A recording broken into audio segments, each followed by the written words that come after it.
Czego architekci mogą nauczyć się z biologii? Co to jest reguła Allena? Jak mierzymy współczynnik zwartości budynku? I jak to wszystko wiąże się z projektowaniem energooszczędnych budynków? Jeśli nigdy o tym nie słyszałeś, zostań na chwilę i posłuchaj.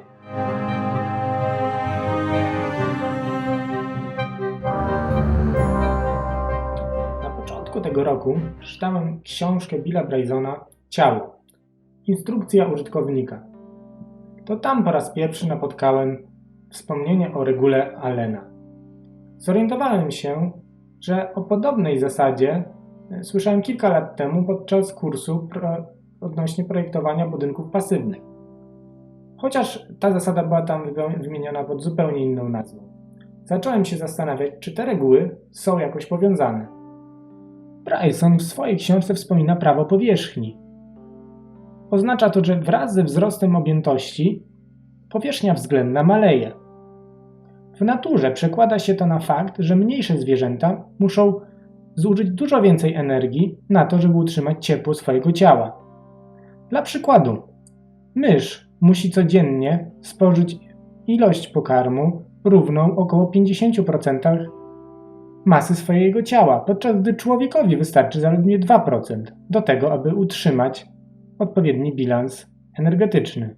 Regułę Allena możemy zaobserwować, przyglądając się różnym, spokrewnionym ze sobą gatunkom zwierząt. Na ilustracji widać 3 gatunki zająca. Od lewej zając amerykański, zając wielkouchy oraz zając antylopi. Zostały ułożone od lewej do prawej, od chłodnego do gorącego klimatu. Zając amerykański występuje głównie na terenie Kanady i w Alasce. Zając wielkouchy w zachodniej części USA, natomiast zając antylopi na południu USA i w Meksyku. Jednocześnie można zauważyć bardziej krępą budowę zająca z północy i smuklejszą sylwetkę i większe uszy zająca antylopiego. Reguła dotyczy zwykle zwierząt stałocieplnych, chociaż są też przypadki zwierząt zmiennocieplnych, do których można tę regułę także zastosować. Warto tutaj także wspomnieć o regule Bergmana. Jest bardzo podobna do reguły Allena, tylko zamiast mieć zastosowanie do kończyn czy części ciała konkretnych osobników, ma tutaj zastosowanie do proporcji całego ciała, generalnie wielkości danych osobników. I tutaj także możemy zauważyć, tylko że odwrotnie, w pobliżu terenów zimnych częściej występują bardziej masywne osobniki, podczas gdy na terenach cieplejszych mamy tutaj zwykle osobniki smuklejsze. Tutaj warto wspomnieć, że te dwie reguły nie zawsze się sprawdzają, nie dotyczą wszystkich przypadków gatunków zwierząt, jednak są bardzo dobrym przybliżeniem. I tutaj z połączenia tych dwóch zasad powstaje taka zależność, że im bardziej odsuwamy się od równika w kierunkach biegunów, tam gdzie jest zimniej, zwykle mamy do czynienia z osobnikami większymi, ale jednocześnie te osobniki mają kończyny mniejsze. Mniejsze uszy, mniejsze stopy i tego rodzaju zależność. Jak to się przekłada na projektowanie budynków? W projektowaniu budynków energooszczędnych i pasywnych mamy kilka zasad, do których warto się stosować, które pomagają nam sprawić, aby budynki były bardziej energooszczędne.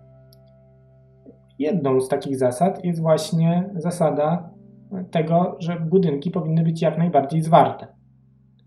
Przekłada się na to, że im mamy niższy współczynnik zwartości budynku, tym zwykle ten budynek jest bardziej energooszczędny.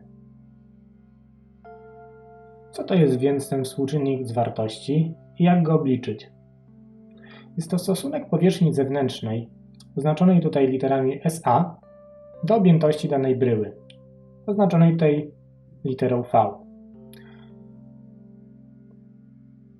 Współczynnik zwartości określamy zwykle właśnie tym symbolem SA na V. Odchodząc od formy prostopadłościana o podstawie kwadratowej i wydłużając jeden z boków, mimo że utrzymujemy tą samą powierzchnię podłogi i objętość, jak widać, zwiększamy współczynnik zwartości, czyli budynek staje się mniej energooszczędny. A teraz zobaczmy, jak na współczynnik zwartości będzie wpływać zmiana mniejszych elementów naszego budynku. Dodajmy tutaj do tego budynku jakąś formę wypchnięcia i część tego budynku wepchnijmy do środka. Jednocześnie nie będziemy zmieniać w ogóle objętości tego budynku. Jak widać, wraz z tym jak forma staje się bardziej skomplikowana, nasz budynek ma coraz wyższy współczynnik zwartości, więc staje się coraz mniej energooszczędny. Większa powierzchnia zewnętrzna w stosunku do objętości czy powierzchni użytkowej danej bryły przekłada się na większą powierzchnię, przez którą traci się ciepło, więc przekłada się po prostu na mniejszą energooszczędność danej formy, bryły, budynku. Jest to zgodne z założeniami, jakie poznaliśmy w postaci reguły Allena. Jednocześnie budynki o tej samej formie, ale o innej skali, także będą miały różny współczynnik zwartości. Mówi o tym właśnie ta przyrodnicza reguła Bergmana. Możemy to zaobserwować tutaj. Tutaj wspomnę jeszcze o jednym bardzo ważnym szczególe. Mówiąc tutaj o projektowaniu budynków energooszczędnych czy pasywnych, mówię oczywiście o projektowaniu ich w naszym klimacie lokalnym, jaki mamy w naszym obszarze Europy. Jeśli spojrzymy na zasady projektowania budynków w obszarach gorących, w obszarach tropikalnych, oczywiście będą tu trochę inne zasady. Spójrzmy teraz, jakie są wartości współczynnika zwartości, zależnie od tego, jaką formę budynku zaprojektujemy.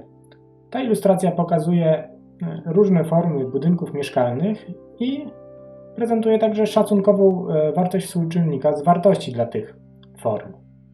Można zauważyć, że najmniej efektywną formą budynku mieszkaniowego będzie dom jednorodzinny o fantazyjnej bryle. Domy jednorodzinne zestawione ze sobą w budynki szeregowe albo w zespół budynków materialnych będą miały już lepszy ten współczynnik. Jeszcze lepsze okazują się budynki wielorodzinne i zwykle wraz z ich wielkością współczynnik zwartości jest coraz lepszy.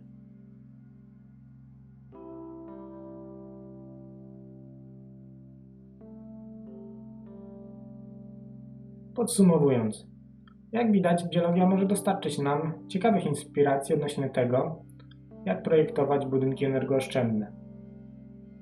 Można zauważyć, że jeśli chcemy budować energooszczędnie, jeśli chcemy budować budynki, które będą zużywały mniej energii, powinniśmy budować jak najbardziej zwarte budynki, czyli budynki o niskim współczynniku zwartości, jak najbardziej uproszczonej bryle.